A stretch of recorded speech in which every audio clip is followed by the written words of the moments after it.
Çınlayan kulaklar, her bir notasında hoplayan duygular, bam teli ince sesi kalın vurgular ve tamburda anılar.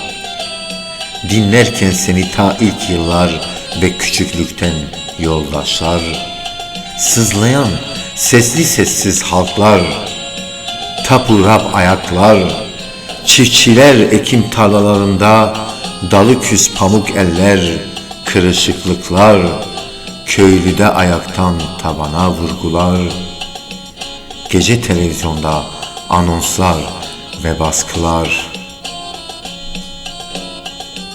çığlıklar, her biri pencereden yansıyan şehirdeki binalar ve sızılı uykuya kananlar, oflar, uflar, havar, havar, yardım dileyenler, her bir insan gibi haykıran analar ve babalar,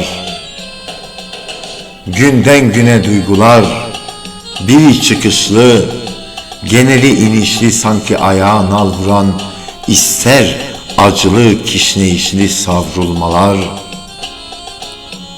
yine de umutlar ki onlar halklar, emeği yaratan, ta ilk anadan babadan katkılar.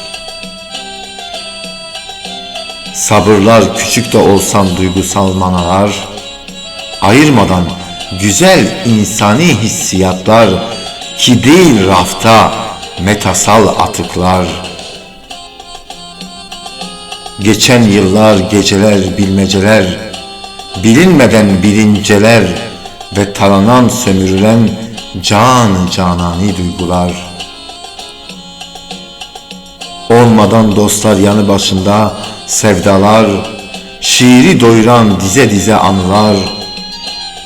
Unutmadık kafayı, zorbanın balyozu altında sanki taştan varlıklar, ama eğmeden eğilimli ağrı duygular ve hasrete bağlılıklar ki topraklar, ki onlar ruhsal, inansal barınakta halen saklılar. Yola devam duygular, Ahmedi ile, barışı ile, kayası ile, kardeşliği ile, insani ve hakkı Rahman insaniyeti ile her bir anlar,